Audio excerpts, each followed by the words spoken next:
ಹಾವೇರಿ ಜಿಲ್ಲೆಯ ಬಾಡ ಎಂಬ ಒಂದು ಗ್ರಾಮದಲ್ಲಿ ಬೀರಪ್ಪ ಮತ್ತು ಬಚ್ಚಮ್ಮ ಎಂಬ ಇಬ್ಬರು ದಂಪತಿಗಳಿಗೆ ಮದುವೆಯಾಗಿ ತುಂಬಾ ವರ್ಷಗಳು ಕಳೆದಿದ್ರು ಮಕ್ಕಳೇ ಇರೋದಿಲ್ಲ. ಹೀಗೆ ಒಂದು ದಿನ ಅವರು ತಿರುಪತಿ ತಿಮ್ಮಪ್ಪನ ದರ್ಶನ ಮಾಡ್ಕೊಂಡು ಬರ್ತಾರೆ. ಸ್ವಲ್ಪ ದಿನಗಳ ನಂತರ ಬಚ್ಚಮ್ಮ ಗರ್ಭವತಿ ಆಗ್ತಾಳೆ. ನಂತರ ಅವಳು ಒಂದು ಗಂಡು ಮಗುವಿಗೆ ಜನ್ಮ ಕೊಡ್ತಾಳೆ. ಆ ಮಗು ತಿರುಪತಿ ತಿಮ್ಮಪ್ಪನ ವರದಿಂದ ಜನಿಸಿದ್ದರಿಂದ ಆ ಮಗುವಿಗೆ ತಿಮ್ಮಪ್ಪ ಅಂತಾನೆ ನಾಮಕರಣ ಮಾಡ್ತಾರೆ. ತಿಮ್ಮಪ್ಪನನ್ನ ಅವರ ತಂದೆ ತಾಯಿ ತುಂಬಾ ಮುದ್ದಾಗಿ ಸಾಕ್ತಾರೆ.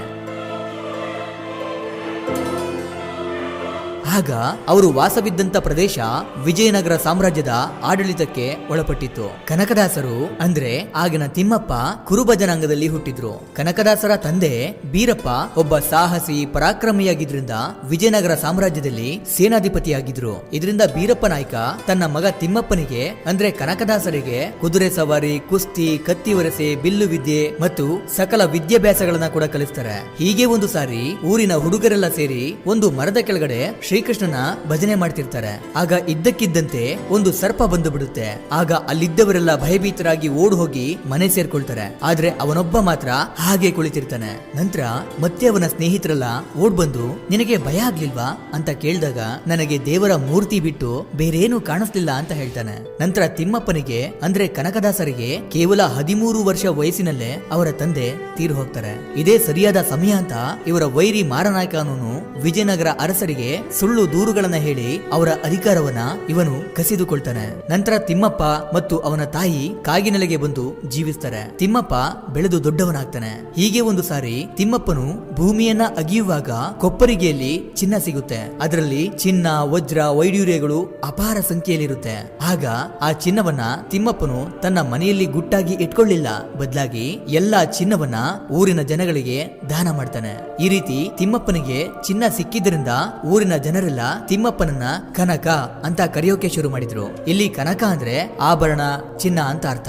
ಅದೇ ರೀತಿ ಕನಕಪ್ಪ ತನ್ನದೇ ಆದಂತ ಒಂದು ಪಡೆಯನ್ನ ಕಟ್ಕೊಂಡಿರ್ತಾನೆ. ಈ ನಡುವೆ ಅಧಿಕಾರವನ್ನ ಕಿತ್ಕೊಂಡಿದ್ದಂತ ಮಾರನಾಯಕನಿಗೂ ಮತ್ತು ಕನಕನಿಗೂ ಸಣ್ಣದಾಗಿ ಒಂದು ಯುದ್ಧ ನಡೆಯುತ್ತೆ. ಆ ಯುದ್ಧದಲ್ಲಿ ಕನಕನು ಗೆದ್ದು ಬಿಡ್ತಾನೆ. ನಂತರ ಕನಕನ ಶಕ್ತಿ, ಪ್ರಾಮಾಣಿಕತೆಯನ್ನ ಕಂಡು ವಿಜಯನಗರದ ಅರಸರು ಕನಕನನ್ನ ಬಂಕಾಪುರದ ದಂಡನಾಯಕನನ್ನಾಗಿ ಅಥವಾ ಸೇನಾಧಿಪತಿಯಾಗಿ ನೇಮಿಸಿಕೊಳ್ತಾರೆ. ಇದರಿಂದ ಕನಕಪ್ಪನಾಗಿದ್ದವನು ಕನಕ ನಾಯಕನಾಗಿ ಹೆಸರುವಾಸಿಯಾಗ್ತಾರೆ. ಅದೇ ಸಂತಸದಲ್ಲಿ ಕನಕ ನಾಯಕನ ತಾಯಿ ಬಚ್ಚಮ್ಮ ತನ್ನ ಮಗನಿಗೆ ಶ್ರೀಮಂತ ಮನೆತನದ ಹುಡುಗಿಯನ್ನ ತಂದು ಮದುವೆ ಮಾಡ್ತಾಳೆ. ಹೀಗೆ ಕನಕನಾಯಕನ ಸಂಸಾರ ತುಂಬಾ ಸುಖ ಸಂತೋಷಗಳಿಂದ ಕೂಡಿತ್ತು. ಹೀಗಿರುವಾಗ ಕನಕನಾಯಕನ ತಾಯಿ ಬಚ್ಚಮ್ಮ ತೀರಿ ಹೋಗ್ತಾರೆ.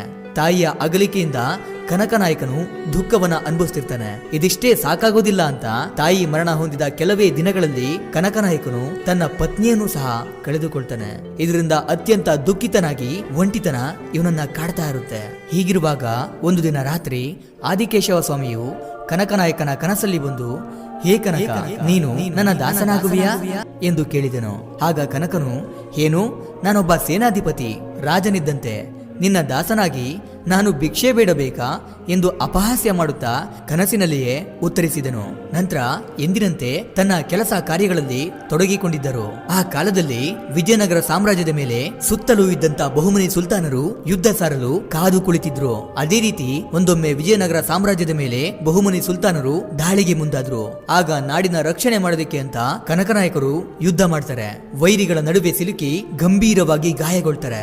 ಆಗ ಕನಕನಾಯಕರು ಸತ್ತೋದ್ರು ಅನ್ಕೊಂಡು ವೈರಿಗಳು ಅಲ್ಲಿಂದ ಹೊರಟು ಹೋಗ್ತಾರೆ. ಆಗ ಅಲ್ಲಿಗೆ ಯಾರೋ ಒಬ್ಬ ವ್ಯಕ್ತಿಯಂತೆ ಬಂದು, ನಾನೊಬ್ಬ ರಾಜ ಎನ್ನುತ್ತಿದ್ದೆಯಲ್ಲ, ಈಗ ನೋಡು ನಿನ್ನ ಸ್ಥಿತಿ ಹೇಗಿದೆ, ನಿನ್ನ ಅಧಿಕಾರ ಎಲ್ಲಿಯವರೆಗೆ, ಈಗಲಾದರೂ ನನ್ನ ದಾಸನಾಗುವೆಯಾ ಎಂದು ಯಾರೋ ಕೂಗಿದಂತೆ ಭಾಸವಾಯಿತು.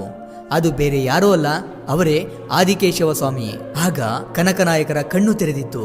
ಸ್ವಾಮಿಯ ಆಜ್ಞೆಯನ್ನ ತಿರಸ್ಕರಿಸದೆ ಒಪ್ಪಿಕೊಂಡರು. ಅಂದಿನಿಂದ ಕನಕ ನಾಯಕರಾಗಿದ್ದವರು ಕನಕದಾಸರಾದರು. ಕೈಯಲ್ಲಿ ಖಡ್ಗವನ್ನ ಹಿಡಿದಿದ್ದವರು ಭಕ್ತಿಯ ತಂಬೂರಿ ತಾಳವನ್ನ ಹಿಡಿದು ಭಿಕ್ಷೆಯ ಜೋಳಿಗೆಯನ್ನ ಕಟ್ಟಿಕೊಂಡರು. ಆಗಿನ ಕಾಲಕ್ಕೆ ಗುರುಗಳು ಎಂದು ಹೆಸರುವಾಸಿಯಾಗಿದ್ದಂತ ವ್ಯಾಸರಾಯರ ಹತ್ತಿರ ಹೋಗಿ, ನನಗೆ ದೀಕ್ಷೆಯ ಮಂತ್ರವನ್ನ ಹೇಳಿಕೊಡಿ ಗುರುಗಳೇ ಅಂತ ಕೇಳ್ತಾರೆ. ಆಗ ವ್ಯಾಸರಾಯರು ಕುರುಬನಿಗೆಂತ ಮಂತ್ರವೋ ಕೋಣ ಮಂತ್ರವೆಂದು ವ್ಯಂಗ್ಯ ಮಾಡ್ತಾರೆ. ಆದ್ರೆ ಕನಕದಾಸರು ಅದನ್ನೇ ಮಂತ್ರ ಅನ್ಕೊಂಡು ಕೋಣ ಕೋಣ ಕೋಣ ಅಂತ ಜಪಿಸುತ್ತಾ ಅಲ್ಲೇ ಧ್ಯಾನಕ್ಕೆ ಕುಳಿತು ಬಿಡ್ತಾರೆ. ಆಗ ಕನಕದಾಸರ ತಪಸ್ಸನ್ನ ಮೆಚ್ಚಿ ಸಾಕ್ಷಾತ್ ಯಮನ ಕೋಣವೇ ಪ್ರತ್ಯಕ್ಷವಾಗುತ್ತೆ. ಅದನ್ನ ಕಂಡ ವ್ಯಾಸರಾಯರು ಓಹೋ, ಕನಕದಾಸರು ಸಾಮಾನ್ಯದವರಲ್ಲ ಎಂದು ಭಾವಿಸಿ ತನ್ನ ಶಿಷ್ಯನಾಗಿ ನೇಮಿಸಿಕೊಳ್ತಾರೆ. ಆದ್ರೆ ಒಬ್ಬ ಕೀಳು ಜಾತಿಯವನಾದಂತ ಕನಕದಾಸರನ್ನ ವ್ಯಾಸರಾಯರು ತಮ್ಮ ಶಿಷ್ಯನನ್ನಾಗಿ ನೇಮಿಸಿಕೊಂಡದ್ದು ವ್ಯಾಸರಾಯರ ಇತರೆ ಶಿಷ್ಯರಿಗೆ ಇಷ್ಟವಿರುವುದಿಲ್ಲ. ಆಗ ಕನಕದಾಸರ ಜ್ಞಾನವನ್ನ ತಮ್ಮ ಇತರೆ ಶಿಷ್ಯರಿಗೆ ಅರ್ಥ ಮಾಡಿಸ್ಬೇಕು ಅಂತ ವ್ಯಾಸರಾಯರು ತಮ್ಮ ಶಿಷ್ಯರನ್ನೆಲ್ಲ ಕರೆದು ಪ್ರತಿಯೊಬ್ಬರಿಗೂ ಒಂದೊಂದು ಬಾಳೆಹಣ್ಣನ್ನ ಕೊಟ್ಟು ಈ ಹಣ್ಣನ್ನ ಯಾರೂ ಇಲ್ಲದೇ ಇರುವಂತ ಜಾಗದಲ್ಲಿ ತಿಂದು ಬನ್ನಿ ಅಂತ ಹೇಳ್ತಾರೆ. ಆಗ ಒಬ್ಬರು ನೀರಿನಲ್ಲಿ ಮುಳುಗಿ ಬಾಳೆಹಣ್ಣನ್ನ ತಿಂದು ಬರ್ತಾರೆ. ಇನ್ ಕೆಲವರು ಯಾರೂ ಇಲ್ಲದೇ ಇದ್ದಂತ ಕತ್ತಲೆ ಕೋಣೆಯಲ್ಲಿ ಬಾಳೆಹಣ್ಣನ್ನ ತಿಂದು ಬರ್ತಾರೆ. ಆದ್ರೆ ಕನಕದಾಸರು ಮಾತ್ರ ಯಾಕೋ ಬಾಳೆಹಣ್ಣನ್ನ ತಿನ್ನದೆ ವಾಪಸ್ಸು ಹಾಗೆ ತಗೊಂಡ್ ಬಂದಿರ್ತಾರೆ. ಆಗ ಗುರುಗಳಾದಂತ ವ್ಯಾಸರಾಯರು, ಕನಕ ನೀನ್ಯಾಕೆ ಬಾಳೆಹಣ್ಣನ್ನ ತಿಂದಿಲ್ಲ ಅಂತ ಕೇಳ್ತಾರೆ. ಗುರುಗಳೇ, ದೇವರು ಎಲ್ಲಾ ಕಡೆಯೂ ಇದ್ದಾನಲ್ಲ, ಆದ್ದರಿಂದ ನನಗೆ ತಿನ್ನಲು ಸಾಧ್ಯವಾಗಲಿಲ್ಲ ಎಂದು ಕನಕದಾಸರು ಹೇಳ್ತಾರೆ. ಆಗ ಕನಕದಾಸರ ಮಾತನ್ನ ಕೇಳಿ ಇತರೆ ಶಿಷ್ಯರು ತೆಪ್ಪಗಾಗ್ತಾರೆ. ನಂತರ ಮತ್ತೊಂದಿನ ವ್ಯಾಸರಾಯರು ತನ್ನ ಶಿಷ್ಯರನ್ನೆಲ್ಲ ಕರೆಸಿ ನಿಮ್ಮಲ್ಲಿ ಯಾರು ವೈಕುಂಠಕ್ಕೆ ಹೋಗುತ್ತೀರಿ ಅಂತ ಕೇಳ್ತಾರೆ. ಆಗ ಪ್ರತಿಯೊಬ್ಬರು ಒಂದೊಂದು ರೀತಿಯಲ್ಲಿ ಉತ್ತರವನ್ನು ಕೊಡ್ತಾರೆ. ಅವರು ಕೊಟ್ಟಂತ ಉತ್ತರಗಳು ವ್ಯಾಸರಾಯರಿಗೆ ಒಪ್ಪಿಗೆಯಾಗೋದಿಲ್ಲ.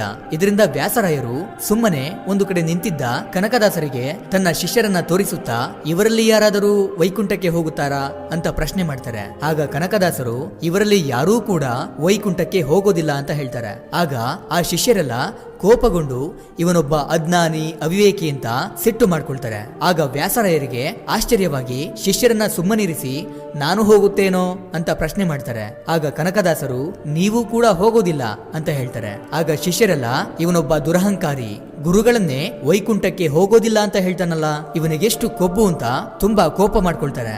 ಆಗ ಗುರುಗಳಾದಂತ ವ್ಯಾಸರಾಯರು, ಕನಕ ಹಾಗಾದರೆ ನೀನು ವೈಕುಂಠಕ್ಕೆ ಹೋಗಬಹುದೇ ಅಂತ ಕೇಳ್ತಾರೆ. ಆಗ ಕನಕದಾಸರು ನಾನು ಹೋದರೆ ಹೋದೇನು ಅಂತ ಹೇಳ್ತಾರೆ. ಆಗ ಗುರುಗಳು ಅದು ಹೇಗೆ, ಸ್ವಲ್ಪ ವಿವರಿಸಿ ಹೇಳು ಅಂತ ಹೇಳ್ತಾರೆ.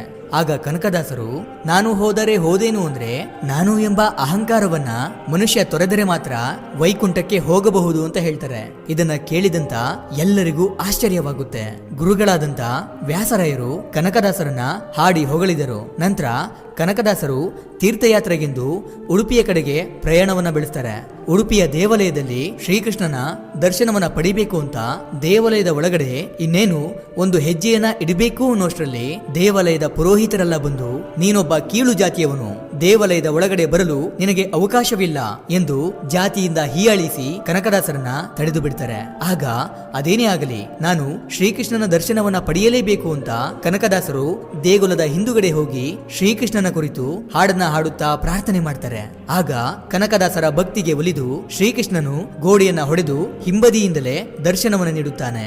ಅದಕ್ಕೆ ಅದನ್ನ ಕನಕನ ಕಿಂಡಿ ಅಂತ ಹೇಳಲಾಗುತ್ತೆ. ನಂತರ ಕನಕದಾಸರು ಊರೂರು ಸುತ್ತಿ ಅನೇಕ ಅವಮಾನಗಳನ್ನ, ಜಾತಿ ನಿಂದನೆಗಳನ್ನ ಅನುಭವಿಸಿ ಕೊನೆಗೆ ಆದಿಕೇಶವ ಸ್ವಾಮಿಯ ದೇವಾಲಯಕ್ಕೆ ಹೋಗಿ ಬಾಗಿಲು ಹಾಕಿಕೊಂಡವರು ಹೊರಗಡೆ ಬರಲೇ ಇಲ್ಲ. ಆಗ ಕನಕದಾಸರು ಏನಾದ್ರೂ ಅಂತ ಎಲ್ಲರೂ ಸೇರಿ ಬಲವಂತವಾಗಿ ಬಾಗಿಲನ್ನ ತೆರೆದಾಗ ಕನಕದಾಸರು ಅಲ್ಲಿ ಇರೋದೇ ಇಲ್ಲ. ಬದಲಾಗಿ ಅವರ ಚಿಕ್ಕದಾದ ಒಂದು ಮೂರ್ತಿ ಮಾತ್ರ ಇರುತ್ತೆ. ನಂತರ ಕನಕದಾಸರು ಆದಿಕೇಶವನಲ್ಲಿ ಲೀನವಾದ್ರು ಅಂತ ನಂಬಲಾಗುತ್ತೆ. ಆದ್ರೂ ಇಂದಿಗೂ ಸಹ ಕನಕನ ಕಿಂಡಿಯ ಬಗ್ಗೆ ಅನೇಕ ಗೊಂದಲಗಳಿವೆ. ಈ ರೀತಿ ಕನಕದಾಸರು ಹಲವಾರು ಜಾತಿ ನಿಂದನೆಗಳನ್ನ, ಸಂಕಷ್ಟಗಳನ್ನ ಅನುಭವಿಸಿ ಕೊನೆಗೆ ಯಾರಿಗೂ ತಿಳಿಯದಂತೆ ಕಣ್ಮರೆಯಾದ್ರು.